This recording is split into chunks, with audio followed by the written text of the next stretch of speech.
Hello everyone! Today I wanted to talk to you about the XIAO RP2350, a device produced by Seeed Studio, which uses the Raspberry Pi microcontroller, specifically the RP2350. The technical specifications, as you can see, are quite significant because besides the dual-core with Raspberry's hybrid architecture, it also has 1500 KB of RAM, which, let's say, for a microcontroller, is certainly a lot. It also uses 2 MB of flash, which is more than enough for programs. Maybe if one wanted to save additional data, perhaps it results a bit poor.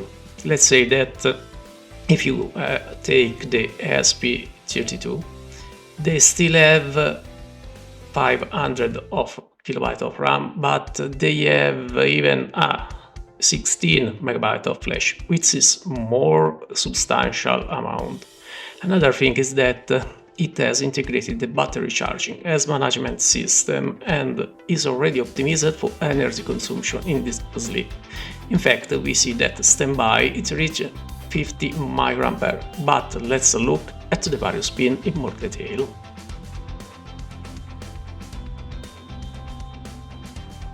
So basically, on the top part we find many pins, about 10 pins, usable for various purposes.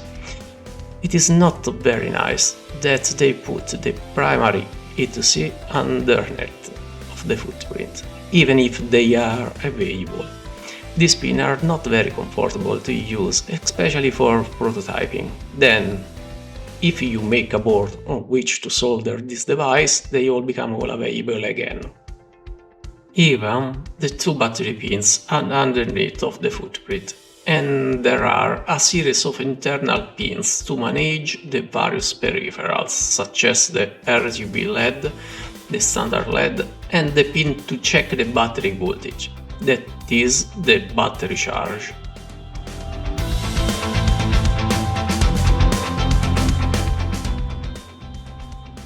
Okay, now we can go and see the board a little closer.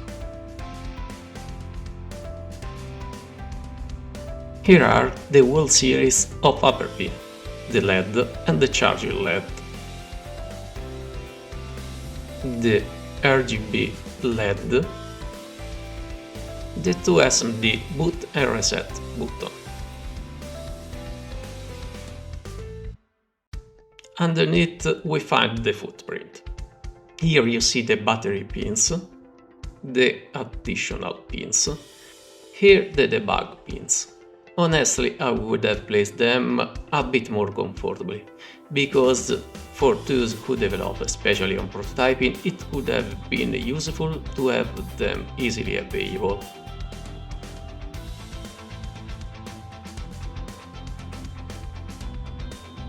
On the article you will find various information, the technical specifications, the various pins, the internal pins, the serial, and also things that can be useful to you, like changing the primary I2C not from the footprint but from the upper pins, and also the formula to calculate the battery voltage and how to use the device inside the Arduino IDE. Maybe we see this in detail now. We copied the URL for additional Raspberry boards. Okay, now if you go look on Raspberry Pi Board Manager, after having finished downloading the package that are just been added, here is it, we find Raspberry Pi RP2040 and RP2350. Here and we go to install it.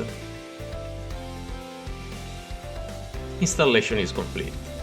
Well, once the installation is complete, we can go and load a simple sketch.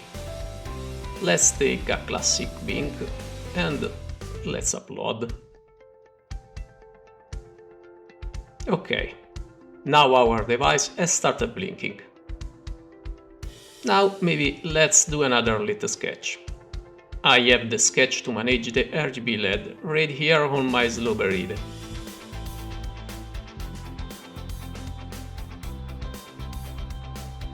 Okay, let's upload this one too. Now the RGB LED is active.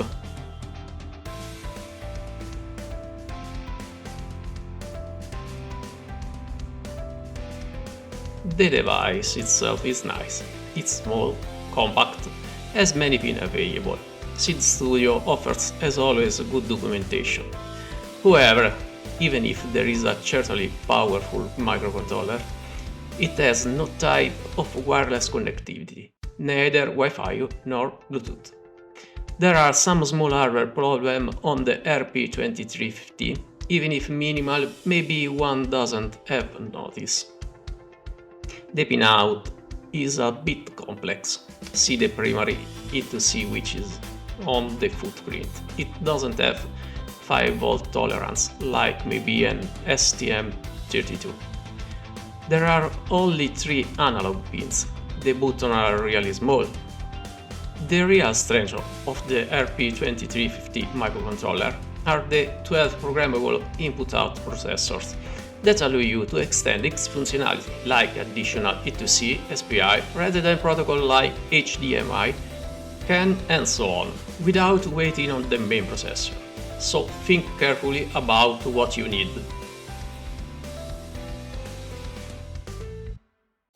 Basically, it is a good board. I don't really love a Raspberry Pi microcontroller, but it is definitely a well-made board. So, having said that, bye everyone and thanks.